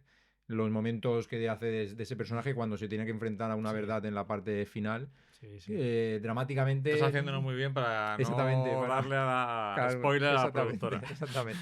Yo creo que ahí no lo termina de... Se nota que es una estrella, pero que no es un excelente actor. Es un notabilísimo, pero no es un matrícula matrícula de honor, por así decirlo. Aquí desde luego me sorprendió muchísimo Julianne Moore, increíble, o sea, increíble. O sea, la mitad de la película la estás odiando. Julianne Moore, la segunda mitad de los 90 con Vidas Cruzadas también estuvo, efectivamente. Sí.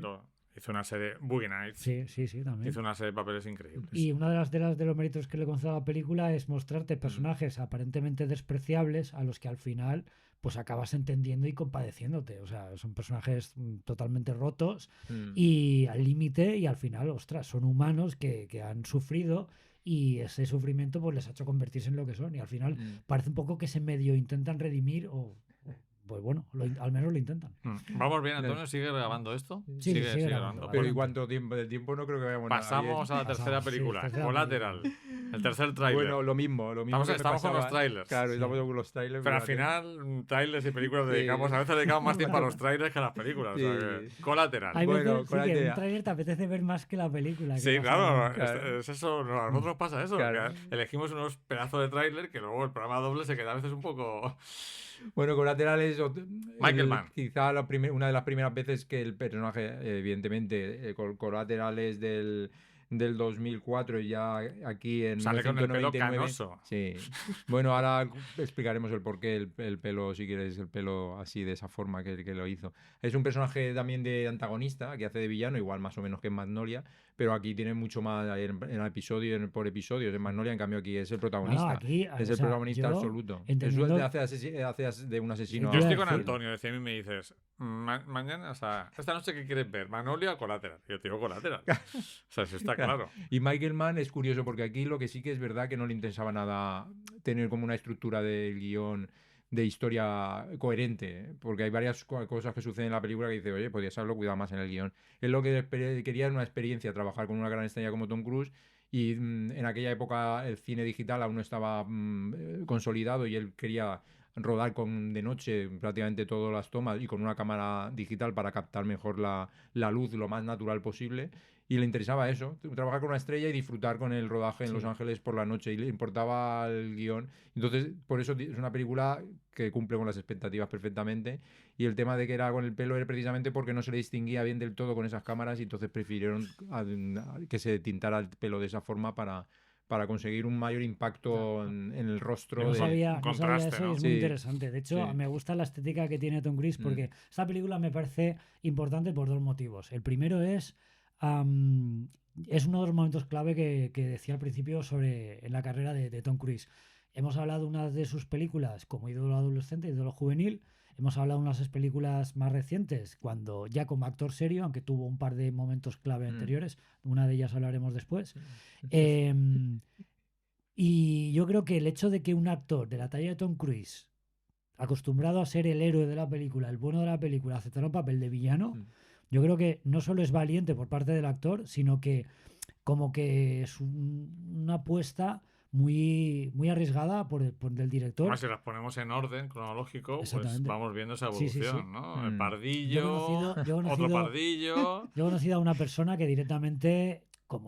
yo también empatizo muchísimo con los villanos, pero desde este punto de vista de que pues Vegeta de Dragon Ball o Hans Gruber en La Jungla de Cristal, algunos villanos, el sheriff de Nottingham de Robin Hood, Príncipe de los Ladrones, Aníbal Lecter. Aníbal Lecter, sí, podría ser también. Pero es como que hay una serie de villanos que son juguetones, una serie de villanos que están interpretados como un villano de cómic, un villano como muy caricaturesco.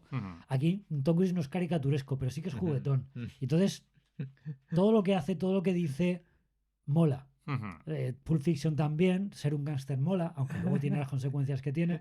Entonces no voy a decir que se blanquea la figura de un asesino a sueldo, pero sí que la película muestra a Tom Cruise como algo, un modelo a seguir, como un ideal sofisticado, frío, elegante, lucha bien, profesional al fin y al cabo. Y el otro, el personaje Jamie Foxx, pues chico inseguro, balbucea, no sé, como un poco pusilánime. Pero sabemos que es el bueno, y tenemos que posicionarnos con él, y tenemos que posicionarnos en contra de Tom Cruise porque es un frío asesino y tal. Pero la película tiene un poco esa ambigüedad. Yo creo que el hecho de que eligiera ser el asesino, el villano, estando en contra de esa imagen del bueno de la película y el héroe familiar, podía jugar un poco en su contra. Y fue arriesgado y yo creo que le funcionó. Y el otro motivo que menciono que me parece clave en esta película es que es la mejor heredera de Crucio en Miami del propio Michael Mann, De la serie. pero de la serie. Ujú. Y de hecho, me gusta decir que Collateral de Michael Mann es más Crucio en Miami que la película Crucio en Miami de Michael Mann que hizo un par de años después. Ujú. Esta película recoge ese ambiente de la noche, los neones. La ciudad es un protagonista más. Y de la mafia, Sí, que hay, sí. de la mafia. La forma de pues eso, los asesinos en serie, Mm. utilizar el coche, la ciudad, que al final eso, la ciudad es un personaje más. Y esta película lo muestra perfectamente. Está el personaje de Jamie Foxx, está el personaje de Tom Cruise y está la ciudad, la carretera. Me parece una maravilla. Ujú. Y bueno, Ok. y la mujer de Will Smith, Jade. ¿Cómo es Jade, Jade? sí, ¿Qué es Jade? No sé qué. Jada Yada, eso. Pinkett, ¿eh? Sí, Ah, Jada Pinkett. Pinkett Smith. Que es una grandísima actriz. Es una lástima que no la hayamos podido ver en más papeles porque aquí borda el papel, valga la redundancia. Y un pequeño también aparición de nuestro Javier Bardem. Sí, Javier sí. Bardem también, que creo que fue incluso la primera película que rodó en Y inglés. bueno, sorpresa de un joven. Ay, Mm. se me ha ido ahora el actor que hace de Hulk. Ostras. Mark Mark Ruffalo. Ruffalo. Mark Ruffalo, sí. un joven Mark Ruffalo haciendo Sí, de policía. que podía ser la continuación ahora de Ruta de Escape, Ruta de cuando Escape, era de sí, ¿no? policía Está haciendo de muchos Los Ángeles. Está haciendo muchos policías también en la serie Task, en alguna más. Y yo estoy empezando a tener un deseo que es que hagan una nueva reedición de la serie Colombo con Mark Ruffalo haciendo de Colombo. Porque lo veo, pero Te lo compro total. Qué gran actor, que también es un grandísimo actor. Ahí... No, la película, lo que hemos comentado, es notabilísima. Sobre todo es que es puro Michael Mann también. Michael Mann adora lo que es la imagen, adora los encuadres y eso crea personajes. Ya en Hit en Los Ángeles era un personaje más, pues aquí igual. Es otro Esa personaje ¿podemos película- más. decir que es la última gran película de Michael Mann? Sí, bueno, no sé de Enemigo Público de cuándo era. Posterior, pero a mí me parece inferior. Sí, Solo la he sí. visto una vez. Sí, Es sí. una de las películas, como duran también bastante, tengo Está preparando Hit 2. Sí, pero ya ¿sabéis? veremos. Sí. una precuela, en teoría. Precuela, a ver. Yo, a petición de nadie, pero es que Hit es tan buena que, bueno, todo Claro. lo que sea volver otra vez me parece. No, a el priori reparto me que está parece buena consiguiendo idea. también es de Christian Bale campanilla, confirmaron ayer, efectivamente. Sí. Entiendo que os gusta más Hit que Collateral, ¿no? Sí, para mí es más obra maestra. Bueno, sí. a ver, esto es complicado. Sobre todo no, pero el guión sí que está mucho, además Sí, lo firma. El guión pero- creo que recordar que el de Hit sí que firma el guión, en cambio aquí no. Pero Hit Yo es creo- una película más ambiciosa, más Claro. excesiva también, más larga y para un sábado por la tarde con ganas de entretenimiento directo, Colateral me parece mucho más redonda en ese aspecto. O sea, Sí, va sí, al grano. eso sí, pero Sí. sí busca Más como concisa, más... ¿no? Sí. Lo otro es una obra culmen, ¿no? Se Sí, podría sí, decir, totalmente. culminante fílmica del típico de policías y ladrones, ¿no? Sí. Eso es una obra magna, es colosal. Es A mí una con película... Hit me pasa que me parece mejor película de lo que me gusta a mí. Sí, O sea, nivel objetivo, objetivamente me parece una grandísima película y a mí me gusta, pero me gusta menos de lo buena que me parece. Porque son películas que están hechas. Ten en cuenta que él estudió cine, Michael Mann estudió cine en Europa, creo que en la escuela de Londres, me parece. Entonces él tiene esa dualidad entre el cine de Estados Unidos, el cine de clásico y cine espectáculo, y el cine de autor. Y yo creo, y el hacer el cine, al aprender cine en escuela, yo creo que es muy perfecta lo que dices tú, Hit. Entonces eso te puede echar para atrás. Eso me pasa a mí con El Padrino 1 y El Padrino 2. Todo el mundo prefiere El Padrino 2, pero yo me parece más imperfecta y mejor película El Padrino 1, por eso, porque no buscaban la perfección. Ya. En cambio, la 2 busca la perfección, la consiguen, pero dices, pero es que es demasiado perfecta. A Hit, sí, es cierto. Nombro Hit por esto. Sí. Hit siempre me ha parecido un escalón menos profunda de lo que se cree. Tengo el mismo problema con la película. Pero Sí, yo no sí, creo sí. que busque la profundidad. Lo que pasa es que busca, a lo mejor, retratar psicológicamente demasiado los personajes. Yo creo que es Puede eso. ser, sí. Que busca demasiado. Eso sí que es verdad, que a lo mejor demasiado recovecos en la personalidad de cada. Ahí es cuando yo digo que la película es un poquito más ambiciosa y no es que me pierda, pero que entro menos al juego. O sea, entiendo que lo que propone Hit es algo un poco más que el espectador tiene que implicarse más. Sin embargo, Collateral te la pones un sábado por la tarde, te la pones un viernes por la noche, esos neones, la historia, esos diálogos te atrapan. Cuando te quieres dar cuenta llevas 40 minutos y la historia del personaje de Jamie Foxx y el personaje de Tom Cruise ya te han atrapado y lo único que quieres saber es cómo van a salir de ese atolladero en el que se han metido. Por cierto, hace un cameo Jason Statham, entregando Sí, un maletín. sí. Al Por eso principio. Ruta de Escape, la película que estará en cartel, es más cercana al Man de Collateral que al Hit. Sí, pero intenta también ciertas cosas parecerse Sí, al Hit de... sí. Claro, en la profundidad más de personajes, lo que pasa es que sí, que luego va más... Lo que dices, va como ha dicho él, va más a la acción sin tener acción. Es decir, hay Al grano, thrillers, al grano, sí, hay thrillers que no tienen mucha acción, pero que el propio montaje te va precipitando a la acción, yo creo. Y yendo un poco a lo que es el papel en concreto de Tom Cruise, ¿os gusta? ¿Estáis de acuerdo con lo que he dicho yo? Sí. Que el papel es juguetón, le permite... Los villanos son muy agradecidos porque le permite al actor o la actriz que los interpreta como que dejarse llevar. Siempre tiene un punto como de caricatura y aun teniendo sus motivaciones y siendo pues moralmente reprobables, pues al final pues ya para digo que el mí personaje es interesante. Sí, para mí objetivamente hablando, luego subjetivamente te puede gustar más, pero a mí objetivamente de las 3-4 mejores interpretaciones, el podium sería, yo creo, estaría precisamente Colateral, o el póker de interpretaciones de él. En toda su carrera, en toda su carrera, me parece que hace... Además que está muy contenido y expresa muchas cosas aún estando contenido. Claro, y... Sí, yo lo que veo un poco es que Tom Cruise aquí se lo pasa muy bien. O sea, está como liberado de tener que ser la estrella, el chico bueno, personaje positivo, y aquí como que juguetea, se nota que está pasándoselo muy bien, por fin haciendo de un villano que le permite otro tipo de registro. Yo creo que sí. Pues si quieres pasamos al gran programa doble. Ya, ¿no? Ahí vamos al gran programa doble. Y empezamos con Nacido el 4 de julio. Que estaría después, o sea, en las 5 que tenemos, estaría cronológicamente después de Risky Business. Sí. Este sería para mí el segundo momento clave. Sí. Primero Risky Business, Ídolo Adolescente. Segundo, nació el 4 de julio. Puedo ser el paso a la madurez, paso a un actor serio. Lo confirmaría con algunos hombres buenos, ya lo mencionamos. Luego tiene esta película de Collateral, que hace de villano, otro giro en su carrera. Y luego, antes está la que lo vamos a ver también. Sí. Bueno, antes intentó, siempre te empapas con, si haces una película con Paul Newman que es anterior a esta, el color del dinero, con el gran Martin Scorsese. Yo creo que todavía dudando precisamente porque era el giro, lo que dices tú, el giro definitivo. Ahí ya se dio cuenta de que tenía que dar un paso más. También es anterior Rayman, pero son las dos anteriores que son los dos pasos claves. Pero que yo creo que la trayectoria culmina mejor en el Nacido el 4 de julio. Es un personaje... Ese tránsito de ídolo adolescente a actor más serio. Además, en la propia película, El Nacido el 4 de julio, hace una interpretación de chaval joven. Y encima, utilizando la lucha libre también, o la lucha griega, esta es grecorromana, que también salía un poco en Risky Business también. Y es muy difícil. Lo que hace que también estaría, lo que digo yo, en el top 3 o en el póker de 4 actuaciones fabulosas, estaría aquí porque hace un aspecto de su vida cronológicamente, abarca y el caracterizado es una caracterización magnífica. Y el personaje evoluciona, la película evoluciona con el personaje.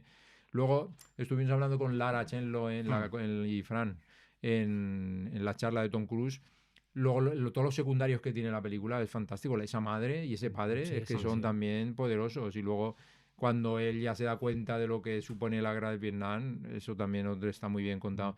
Y yo creo que una de las muchas películas que Oliver Stone, su forma de rodar, esa forma que a veces parece clásica y otras veces muy de videoclip. Un poco documental. Sí, ¿no? otro rato bien... Parece realista, un videoclip documental, es decir, que mezcla eso de la forma que le gusta tanto de rodar, entra perfectamente en la película. La música de John Williams, para darle un toque como más épico, más intenso. Sí, aunque hay momentos de la película que muestran un poco la miseria tanto de él a nivel personal como el país, cómo trataba a los veteranos, el tema de la sanidad, todo. O sea, no es precaria, la sanidad precaria, no tienen médicos para ocuparse de ellos y tal. Y está denunciando eso, pero luego las partes patrióticas, las partes de engrandecer a las personas como patriotas y luchadores por la libertad, y yo luché en Vietnam, luché por mi país, tal. Todo eso, la música lo acompaña muy bien. Es una película que tiene efectivamente muchas partes y muestra muy bien la evolución, y yo sí que aquí me doy cuenta de que quizá el cambio de actor adolescente, ídolo juvenil, a actor serio, todavía no se había completado del todo. porque me dio la sensación, y quizás un poco prejuicio mío, estas películas con personajes tullidos, con personajes con algún tipo de discapacidad, que se ha hecho bromas muchas veces en los Oscars, que parece que están hechos para ganar premios y tal.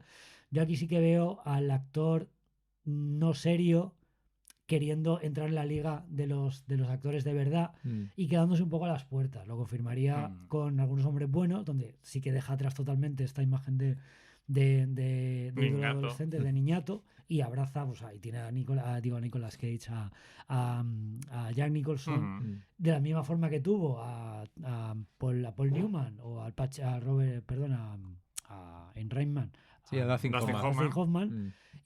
Pero claro, él no deja de ser una cara bonita acompañada de un actor de verdad. Y aquí él está solo, pero no tiene nadie con quien compararse. Entonces, la parte dramática yo no la veo al 100%. O sea, entiendo que es un esfuerzo y es un cambio importante y se lo concedo, pero le veo mucho más suelto y mucho más actor completo en películas posteriores. Pero le concedo aquí el interés y el esfuerzo de querer cambiar de registro, porque está muy bien. Yo estoy totalmente de acuerdo con lo que dices, Antonio.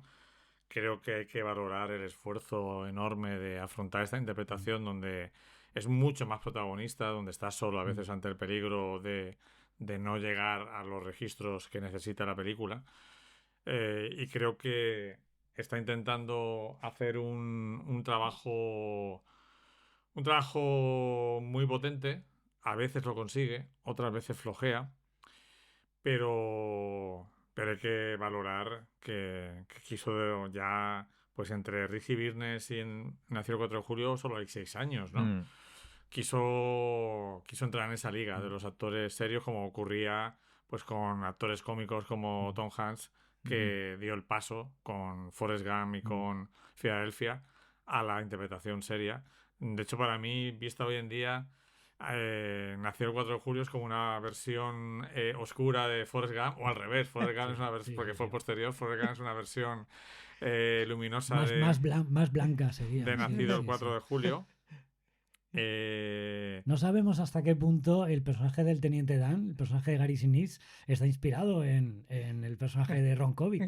Exacto, sí.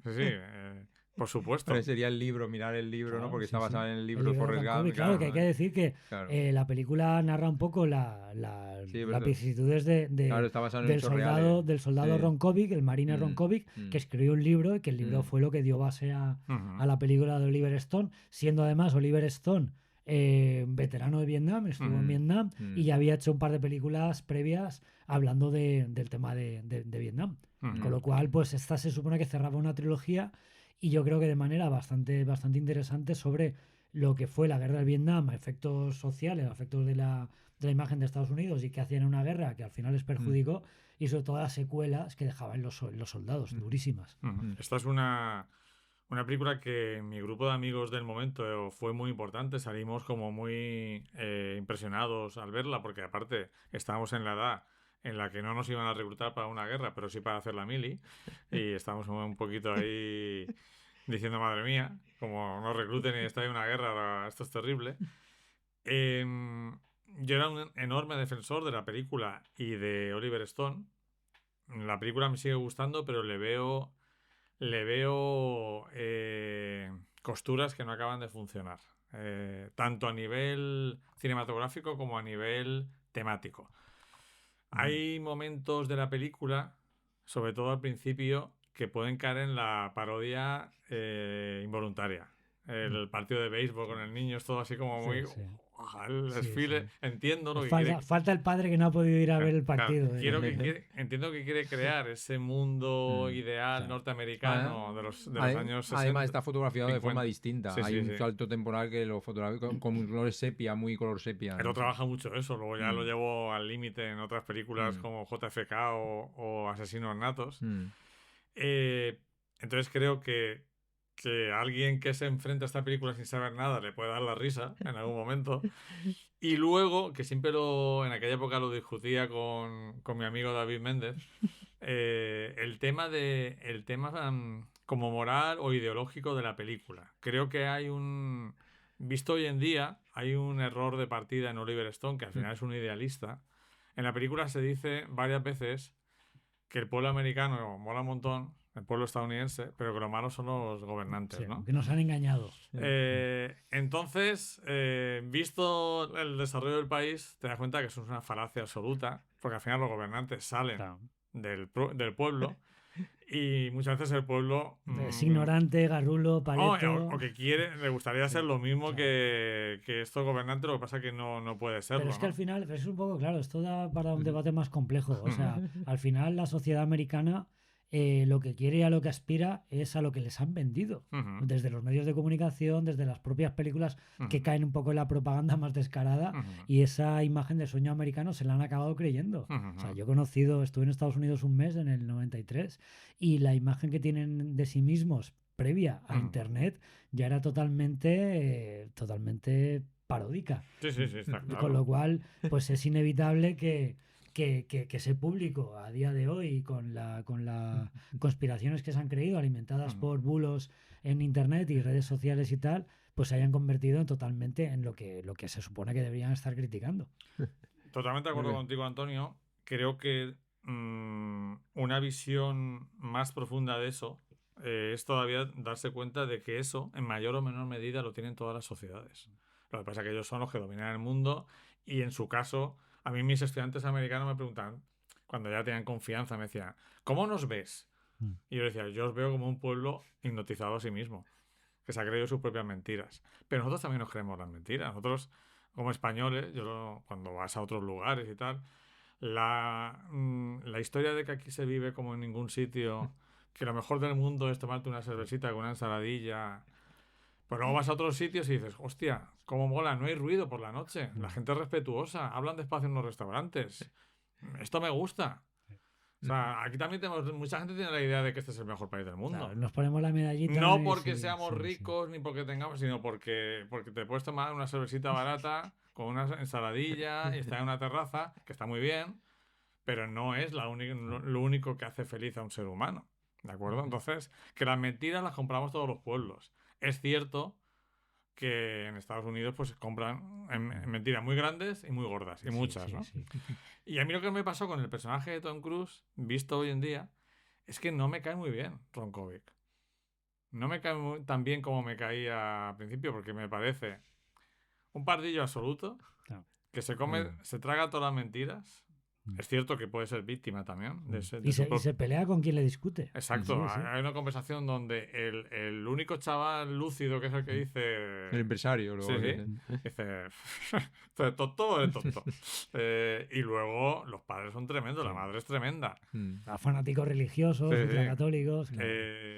Y claro, luego también a él le cuesta un mundo convertirse en un activista, ¿eh? Sí. Hasta que no le toca de cerca, porque claro, él tiene una serie de privilegios de niño blanco que va a la guerra, que ha comprado todo ese discurso y tal, pero hasta que no pierde literalmente las piernas. Claro, pues incluso ahí, y cuando ahí maltrata en el hospital, sigue defendiendo. es cuando va allí, cuando va a las universidades. Y ya llega un momento en el que ve que es rechazado tanto por los más de derecha como más de izquierda. Esto es clave porque es que está pasando hoy día y lo vemos con el tema de las pérdidas de derechos de las minorías y tal. Hasta que no te toca a ti, tú no eres consciente. Y hasta que los policías no le pegan de palos y le tiran al suelo de la silla, él no se da cuenta de que también va con él. De que defender ese tipo de ideología al final se vuelve en su contra, porque ni él está a salvo. O sea, el haber ido a luchar a Vietnam y haber defendido su país y ser un patriota declarado no le exime de llevarse palos por una policía totalmente fascista y represora. De que no lo cuiden en el hospital, de que tenga el desprecio tanto de unos como de otros. Uno le llaman asesino de niños y otro le llaman perdedor porque es la primera guerra que pierden. Pero que yo cuando la vi por primera vez o segunda o tercera, como que Ron Kovic era como para mí el héroe de la película, que lo es. Pero creo que tiene muchas aristas y no. Y pero en la última visión no me ha caído también. Claro, te das cuenta por el bagaje vital que cada uno ya tenemos, claro, es normal. Tú con los ojos de joven no es lo mismo que con los ojos que tenemos ahora. Quizá nos quedamos más con el mundo que rodea a Ron Kovic que con el propio personaje. Son las cosas que pasan a su alrededor, las que le hacen cambiar a él y las que nos transmite a lo mejor una moraleja o una ideología detrás. Y yo creo que el mensaje que muestra hoy en día sigue siendo válido. Si lo pensáis igual. Yo la película la he revisado. Antibelicista total, pero cuela cuñitas ahí un poco progresistas de luchar por los derechos, de respeto a los veteranos, de precariedad en la sanidad y todo, que están hoy encima de la mesa, o sea, son totalmente de actualidad. Y que esta película en su momento las ponga encima de la mesa me parece bastante interesante, y si cualquier persona quiere rescatar la película se va a llevar la sorpresa de que ya se hablaba en este momento de cosas que ahora son totalmente actuales. Sí, no, eso ocurre. Vas viendo que esa semilla de lo que estamos viendo hoy en día, esa semilla estaba en todo el cine estadounidense, y vas viendo en algún personaje, en una situación, todo lo que incluso ves, no sé, ves la jauría humana y estás viendo trampistas por todos lados. O sea, el llegar a este momento histórico te hace ver las películas estadounidenses de su historia de otra manera totalmente. Antes lo veías como el cacique del pueblo, que era solo el cacique del pueblo. Lo veías con distancia. Con distancia lo veías como un personaje individual. Una excepción. Y ahora ves que no era una excepción. Estamos rodeados de ese perfil, ¿verdad? Exacto. Pero son las películas que perduran en el tiempo, son las que siguen con mensajes vigentes. Y tanto de la forma de rodar, porque a pesar de... Podemos discutir mucho de la forma de rodar que tiene Oliver Stone, pero que algunas veces encaja. En JFK encaja muy bien la forma de rodar en esta película. Y luego, en cambio, en Asesinos Natos, pues no encaja muy bien de la forma. Así son muchas veces, dependiendo de la historia que quieras contar o también yo creo que de la forma de identificarse. Yo creo que ahí fue un error, por ejemplo, en Asesinos Natos, que también sería para otra charla. El fallo de tener un guión que yo creo que era mucho más potente, como era de Tarantino, que luego lo que lo convirtió el Oliver Stone, de hacer una película de las que se dicen modernas, ¿no? Sí, modernas, espíricas, como si le hubiera hecho alguien hasta arriba de cocaína, ¿no? Y bueno, y vamos con la última película, la segunda programa doble. Sí, Entrevista con el vampiro de 1994 de Neil Jordan. Que basada en la novela de Anne Rice. Exactamente, en su momento con de guión. Ana Roth. Con guión de ella misma, de ella misma. Yo creo que incluso yo en su momento, esta película sí que ya la vi en cine, y es cuando leíamos varias revistas. Cuando leíamos varias revistas hubo mucha polémica por la elección de Tom Cruise para el personaje de Lestat, ¿no? Empezando por la propia autora Anne Rice, que se quejó. Sí. Tom Cruise tenía esta imagen, hemos mencionado, de ídolo adolescente, de cara bonita y tal. Aquí ya había hecho algunos hombres buenos, ¿no? Ya había hecho algunos hombres buenos, pero la autora no entendía la elección de una estrella para hacer el personaje de Lestat, y luego pues se comió sus palabras y se tuvo que retratar públicamente y le dio la enhorabuena a Tom Cruise, como que había hecho un Lestat muy, muy impresionante y que no tenía nada que envidiar al personaje del libro. Está increíble. Está increíble, y como os decía al principio del programa, la parte en que él desaparece de la película, para mí es la parte más floja, la parte de París. No sé si estáis de acuerdo. Sí. Bueno, cuando sale Antonio Banderas, a mí me quedan hipnotizados también por lo bien que lo hace Antonio Banderas en su parte. A mí me gusta. Es cierto que se queda un poquito, porque claro, tú quieres acompañar la historia de Louis Lestat, y Lestat es un personaje, como ya hemos dicho con los villanos, muy juguetón, muy atractivo. Quieres saber más de él, porque se roba la atención. Pero aparte de París, de los otros tipos de vampiros y tal, yo como soy fan de un poco de la mitología vampírica, todo ese enfoque del vampiro romántico y tal, alejado un poco del personaje de Louis, que es atormentado, llorón directamente, me pareció interesante. Pero es cierto que la película sube el nivel cuando aparece Lestat. Sí, yo creo que no es tanto que los que se queden estén mal, sino que nos falta Tom Cruise, que creo que está estupendo. Brad Pitt aquí empezaba a hacer papeles un poquito diferentes. A mí me recordó en su interpretación a la que hace luego en Conoces a Joe Black. Sí. Ah, sí. Me pareció que estaba viendo... O en Les Didos de Pasión. Tuvo un par de papeles así parecidos. Es cierto que hay algunos momentos en toda la parte de Nueva Orleans que si quieres te puede dar la risa cuando dice no quiero matarla. No quiero quitarle la vida, ¿no? Están así como muy... Están arriba, claro, ¿no? Yo creo que eso es fallo de... como volvemos muchas veces, ya también lo hemos comentado algunas veces en este podcast, que una escritora y buena escritora, yo me he leído la novela y me parece una buena novela la de Entrevista con el vampiro, no me leía las siguientes. No es tan buena como la gente. Bueno, es buena, no te digo notable. No te digo notable. No puedo discutir porque no la leí. Claro. La puntilla. Yo vi la película sin haber leído la novela, Y me leí la novela después, de adulto, ya Mm. con la película, siendo una de mis Mm. favoritas películas Mm. del género de vampiros y tal. Y tengo que decir que, aunque reconociendo que está bien escrita y que me parece interesante, Mm. la vi un poco, perdonadme un poco el prejuicio y la arrogancia, como una novela de instituto, una novela escrita. Por eso me gustó. No, quiero decir, Juvenil, se quieres notaba decir. que era una novela juvenil y no desde el punto de vista despectivo. La novela juvenil me encanta, pero la película me pareció mucho, mucho mejor, me pareció superior, porque mientras que la novela era una novelita romántica ambientada en el mundo de los vampiros, Mm. no iba más allá. Sin embargo, la película tiene otros matices que el libro no tiene. Claro. Y el libro... No recuerdo así, yo creo que yo recuerdo con matices, pero claro, tampoco estoy La recordando de película, memoria. la película es muy inquietante en Sí, muchos Sí, momentos. pero lo sí. que digo que debía haber tenido también otro co-guionista, es decir, Ujú. ella trabajando con otra persona Ujú. para que trasladara los aspectos del libro Ujú. al cine y como bien dice en este caso Antonio, que potenciara más a lo mejor aspectos terroríficos, eliminando ese tipo de diálogos. Ujú.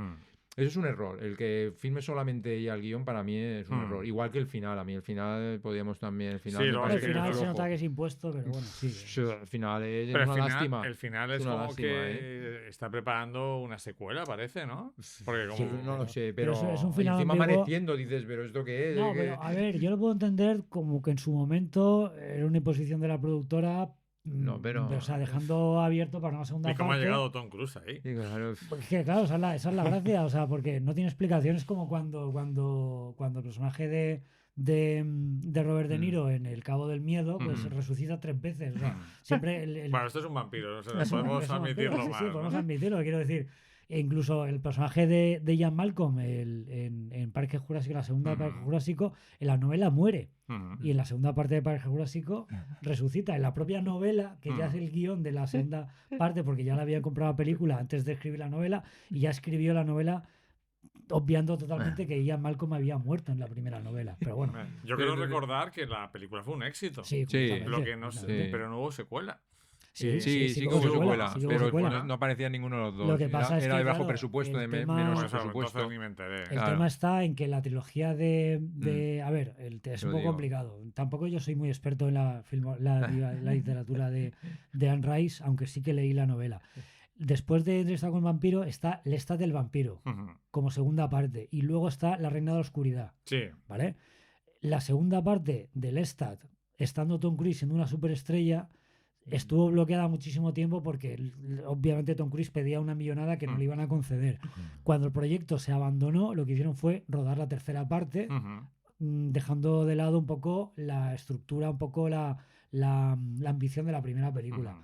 Es una película videoclipera con la cantante de rap Aliyah, la chica negra que murió en un accidente, y es una película que tiene otro tipo de enfoque, otro tipo de narrativa. Pues se me escapó y está La totalmente. reina de ambientada- los condenados. La reina de los dice. condenados, Vale, sí, ya sí, sé cuál es. sí, sí. Puede ser que hasta la viera. Sí. No sé, ¿qué he dicho? Sí. Oye, la reina... Sí, no, puedes que La la hayas reina dicho bien, no condenados. me acuerdo. Y eso, y que ya, claro, a estas alturas de la historia, la gente que era fan de la novela la vio, pues una película de videoclub, o sea, se estrenó en cine, pero es una película muy, muy menor, y la gente que iba a ver los grandes nombres, las grandes estrellas, como fue Entrevista con un vampiro, ni se enteró, que es lo que te pasó a ti. Mm.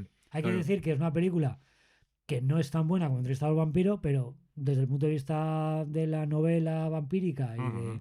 y de una película juvenil, pues funciona. Yo es que me quedo con ganas de más, porque a mí el tema vampírico también me atrae mucho. Creo que sirve mucho para hacer reflexiones sobre el paso del tiempo. La sexualidad. La sexualidad tiene mucho. Para mí tiene muchos más matices que los zombies, por ejemplo. Los zombies me parecen muy divertidos, pero creo que no se puede rascar mucho de los zombies. Mientras que de los vampiros sí que se puede. O sea, de los zombies se puede rascar de los que no son de los que zombies, no son claro, zombies, ¿no? obviamente. Sí, sí, los Pero- zombies es la metáfora Ah. del capitalismo cuando te está persiguiendo y Pero tú- los vampiros me parece que son bien tratados, me parecen súper interesantes. Sí, Y yo no quería dejar pasar tanto el personaje como la interpretación de Kirsten Dunst. Sí, Me sí, parece sí. que esa parte es potentísima, Sí, sí, sí. inquietante. Ella está increíble, que no sé cuántos años tendría Kirsten Dunst ahí.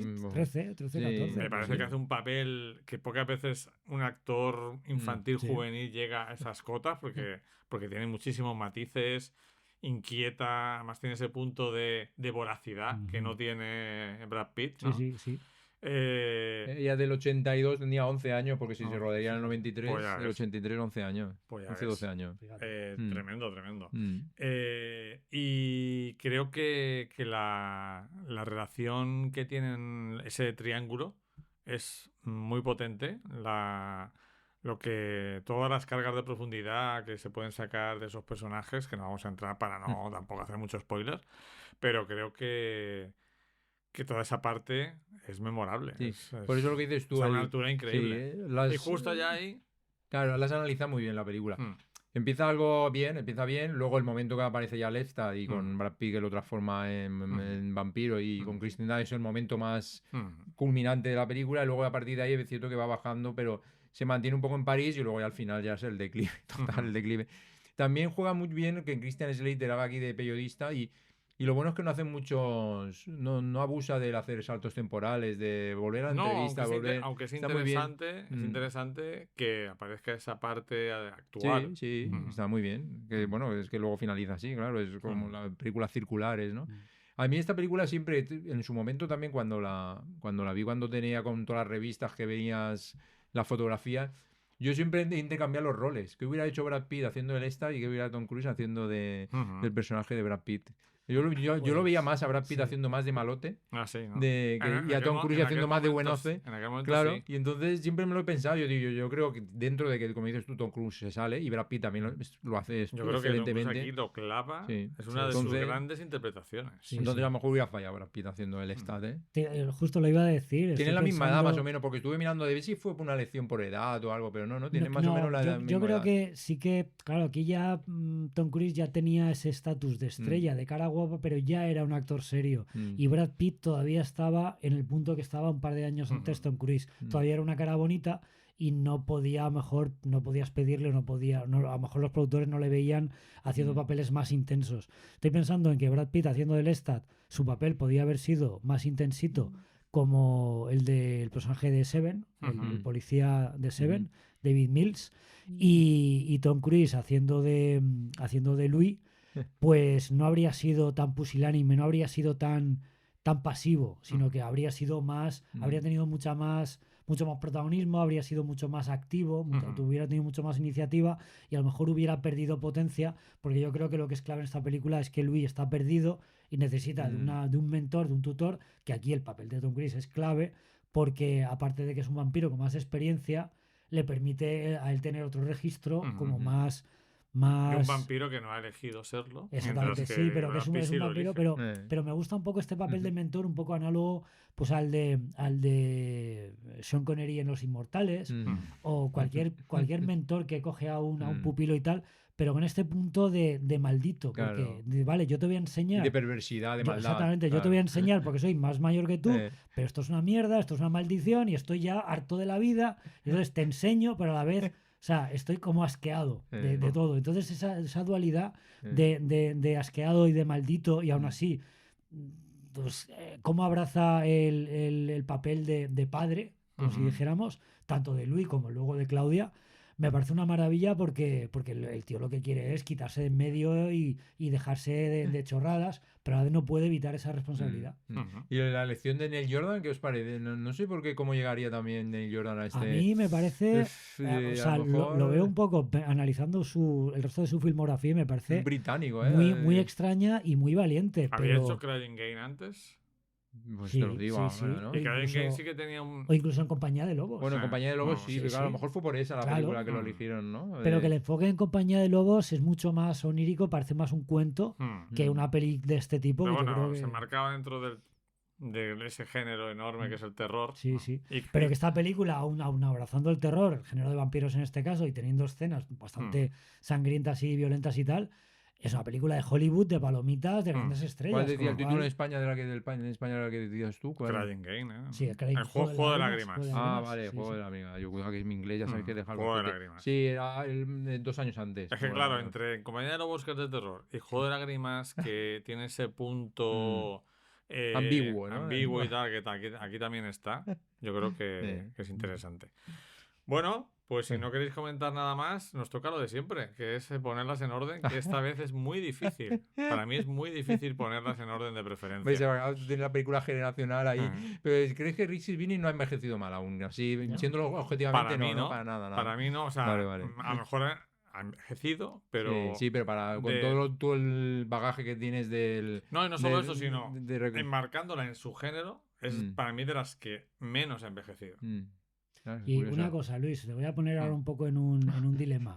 ¿Mejores películas ordenadas o mejores interpretaciones de Tom Cruise? Siguiendo el hilo del programa. Interpretaciones creo que va a ser más fácil. Interpretaciones. Por dejarlo claro, que no vamos a poner una película buena antes que otra. Vale, vamos a destacar el vale, papel de Tom Cruise dentro de la por interpretaciones. ¿Por qué empieza? Pues tú que has propuesto el programa. Hombre, por interpretaciones sería Collateral, Entrevista con el vampiro, nacido el 4 de julio. Y ahí sí que ya dudo, ya. Entre Risky Business, igual... Magnolia. Bueno, Magnolia y... Venga, Magnolia. O sea, ¿nos repites? Sí, a ver si lo digo bien otra vez. Ahora me he dicho otra cosa. No. Es Collateral, Entrevista con el vampiro. Voy a decir otra cosa. Magnolia. Hay que apuntárselas antes. Claro, no. Las dos primeras sí que es Collateral primero, Entrevista con el vampiro. Nacido el 4 de julio, y Magnolia y Risky Business. Vale. Sí, porque Magnolia, lo que te digo, la parte final dramáticamente no está a la altura de todo el personaje que tiene tan potente, ¿eh? Por eso la pongo a lo mejor la penúltima. Y Risky Business, bueno, dentro de que las 5 son excelentes interpretaciones. Estaría, lo que te digo, os he dicho, de las 5, 3 perfectamente están en el top, o 4 están en el top en el top 10 de un podio o de un póker, ¿eh? Sí. No nos toca. Hay quien dice primero. Complicado, Claro, pero muy complicado. yo pondría Entrevista con el vampiro, Magnolia, Collateral, Nacido el 4 de julio y Risky Business. Sí. Yo voy a comprar de la lista, pero voy a poner la primera, Entrevista con el vampiro, la segunda voy a poner Collateral, la tercera Magnolia, la cuarta sería Nació el 4 de julio y última Risky Business. ¿Es lo mismo que he dicho yo o no? No, hemos cambiado Collateral y Magnolia. Vale, sí, yo pongo por encima Collateral de Magnolia, pues ya te digo, porque estoy un poco también con David, el personaje es muy potente, pero al final no deja de ser ese personaje histriónico que ya hizo en Entrevista con el vampiro, y pongo Collateral por encima por esa valentía de abrazar un villano. Perfecto. Y defenderlo también. Pero hemos puesto muy altos Entrevista con el vampiro todos. Y yo creo que fue una sorpresa para todos, porque... Hombre, pero Entrevista al César. También es que... Lo que pasa es que es cierto que yo, subjetivamente, volviendo a lo de... Yo siempre veo más, no sé por qué, a Brad Pitt en otro papel y a él, pero luego lo analizo objetivamente y Tom Cruise está... También es relativamente más agradecido el papel de Lestat que de Luis, eso también es verdad, claro. Pero que no lo dices ahora que sabes que lo ha hecho Tom Cruise, a lo mejor otro actor... ya lo decía en su momento, cuando nos llegaban las revistas, llegaban las revistas, a mí imágenes de actualidad que llevaban con esas fotos, imágenes de actualidad siempre ha sido... A mí me gusta más que fotogramas. Y entonces, claro, cuando ya llegaban las fotografías del vestido de los dos, decía, pero si en parte tenía yo, claro, como había escuchado la polémica también de Anne Rice, digo, en parte tienes razón, yo creo que estaría mejor Brad Pitt en ese papel que enfrentarle, pero claro, a lo mejor luego no hubiera funcionado. Teníamos el prejuicio, teníamos el cliché de Tom Cruise haciendo de guapo, de guapera. Claro, lo que era... ha reflejado muy bien la sensación esa de ver primeras fotos de las películas. Claro, exacto. Que no sabías nada más. Claro, veías solo las fotos y veías caracterizados a los dos y decías... Pues nada, ha sido un placer, como siempre. Ser intelectual. Espero que hayamos hecho un repaso que haya agradado a las personas que nos oyen. Y tenemos ahí a Tom Cruise que ha hecho en estas 5 películas pues algunas de sus mejores interpretaciones. ¿Dónde nos pueden escuchar, Antonio? Pues nos pueden escuchar en todas las plataformas disponibles de audio. Estamos en iVoox, en Spotify, en Apple Podcast. Y nada, os animamos a que nos ayudéis a crecer. Os suscribáis a nuestro podcast para que os llegue la notificación de la actualización cuando tenemos un programa nuevo. Subimos uno al mes. Y os animamos de nuevo a que nos dejéis comentarios. Esta tertulia no sería posible sin el feedback de los oyentes. Decidnos si estáis de acuerdo con nuestras apreciaciones de las películas. Podéis proponer ideas de programas, de especiales para que hagamos programas nuevos y entre todos pues vayamos creando pues una comunidad para intercambiar estas opiniones, como siempre, pues eso, con trailers y con claro. gran programas dobles. Avisa cuando esté saturado, ¿eh? Cuando te llegue mucho, avisa, ¿eh? Vale. Y agradecer a nuestra productora Flavia Bernaldez todo el trabajo que hace Mm. a la hora de editar el podcast y de subirlo a todas esas plataformas que comentaba Antonio y darle difusión. La producción, como siempre, fundamental. Muchas gracias, Antonio. Muchas gracias, David. Un Igualmente, placer. buen cine. Y nos vemos en breve.